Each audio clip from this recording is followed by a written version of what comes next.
Bonjour, bienvenue dans Le Panier, le premier podcast e-commerce. Mes invités cartonnent et me livrent leurs secrets de réussite et les problèmes qu'ils ont rencontrés pour qu'on puisse, ensemble, apprendre à vendre mieux et plus. Mon engagement ici est simple, avoir une conversation sans filtre et sans faux semblants, et à ce que vous repartiez inspiré des succès, mais également des échecs, de mes invités, avec les bons outils et les bons réflexes. Et vraiment, les campagnes qui ont le plus performé, c'est une bonne affinité avec l'audience et une expérience publicitaire vraiment intéressante, pas forcément en termes de réduction. Parfois, c'est de l'upselling où tu offres quelque chose en plus, donc on n'est pas là pour faire du discount. Mais ce qui a bien fonctionné à chaque fois, c'est des campagnes très affinitaires. Très affinitaires.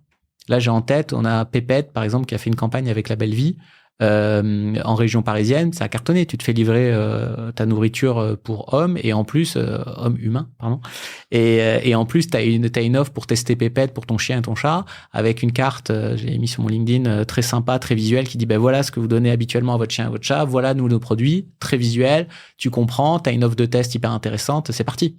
Et là, on va tester, il y a certains acteurs que tu as reçus, on va peut-être faire quelque chose avec Lily Skin, par exemple, parce que Lily Skin, ils ont un pad qui, une fois que tu l'as utilisé une fois, apparemment, t'es addict, quoi. Moi, je me démaquille pas, donc voilà, je peux pas témoigner de ça.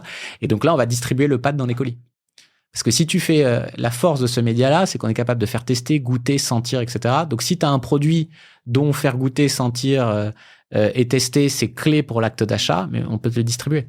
Et donc là, on va voir ce que ça va donner, par exemple. Cool. Lily Skin, super épisode. Enregistré un peu avant l'été que je vous recommande, chères auditrices, chers auditeurs. Mais on s'aperçoit que plus on parle aux e-commerçants, c'est assez marrant, puisque les e-commerçants qu'on approche pour avoir leur audience, ils deviennent nos propres clients aussi en annonceurs. Parce qu'un e-commerçant, il est quand même très sensibilisé à la puissance du colis. Et en gros, il dit, mais en fait, l'argent que j'arrivais à générer avec la plateforme, est-ce que je peux pas le réinvestir? Et bien sûr. Ou voire même, certains disent, bon, en fait, j'ai un temps fort, vas-y, on teste parce que, moi, toucher l'audience de tel e-commerçant, ça fait sens pour moi et je sais que c'est pertinent. La difficulté par rapport à d'autres leviers, par exemple un Google, c'est que, moi, je connais personne qui, dès sa première campagne Google Ads, a surperformé, en fait. Oui, bien sûr. C'est l'apprentissage et c'est Donc, l'optimisation. il faut accepter que quand tu fais une campagne, tu mets 3 audiences e-commerçants dans ta campagne, il y en a 2 qui vont performer ou sous-performer, tu en as une qui va performer. Et en fait, il faut que les annonceurs aussi se fassent une religion, comme nous, on apprend avec eux, pour savoir, OK, quelle est la bonne audience qui m'intéresse et comment ça réagit, quelle est l'offre qui fonctionne, en fait. Tu me parlais tout à l'heure, on parlait tout à l'heure du prix par colis. Est-ce que pour l'instant, il est fixe à l'année? Ou est-ce que tu as, je pense, saisonnalité, en fait? J'étais en train de me dire, il doit y avoir un bouchon en novembre-décembre. Et du coup, potentiellement, des prix qui augmentent. Est-ce que ton prix, il est variable? Il est fixe? Ça, c'est quelque chose qu'on a découvert et qui est très intéressant, qui est une caractéristique de l'asile colis. L'asile colis, c'est un média non intentionniste. Je m'explique. Quand tu achètes du Google Ads, tu vas choper, c'est la force de Google, hein, tu vas choper le type sur un critère acheter des fleurs. Et là, boum, tu vas foutre, tu vas avoir ta publicité et tu vas ou pas l'activer tout de suite.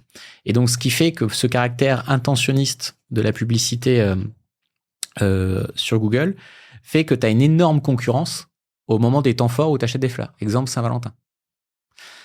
Comme l'asile colis est non intentionniste, nous, on va venir annoncer avant ce temps fort. Et donc, du coup, échapper aux coûts fixes qui explosent pendant la période, eh bien oui. Tu annonces, par exemple, en décembre et tu annonces auprès d'une cible masculine, je vais être dans le cliché, hein, masculine, J-90 jours avant la Saint-Valentin, regardez la carte, activez ce code qui est valable jusqu'au 14 février.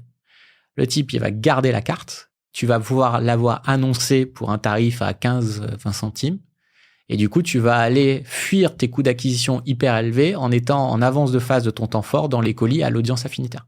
Oui, et pour les achats de novembre-décembre, en fait, tu communiques en septembre-octobre. Exactement. Et donc aujourd'hui, cette saisonnalité, on ne la voit pas vraiment. Puisqu'en fait, en fonction de ton audience, ta saisonnalité est différente. Okay. Et en fait, nous, comme on vend des audiences, par exemple masculines, certains vont être intéressés de toucher l'été. Enfin, c'est toujours un temps fort pour quelqu'un, en fait. Ok. Mais donc, tes prix sont fixes, pour répondre à ma question. Les prix des commerçants des fixes, c'est pas mes prix, c'est les prix des e-commerçants. Les prix des commerçants, pardon. Moi, je suis juste un intermédiaire. C'est-à-dire que chaque e-commerçant, encore une fois, fait son prix en fonction de ses contraintes. Et après, par contre, eux, ils peuvent jouer. C'est-à-dire que sur la plateforme, s'ils ont envie de faire plus cher l'été et moins cher l'hiver, ils peuvent le faire. Mais aujourd'hui, ils jouent pas trop là-dessus.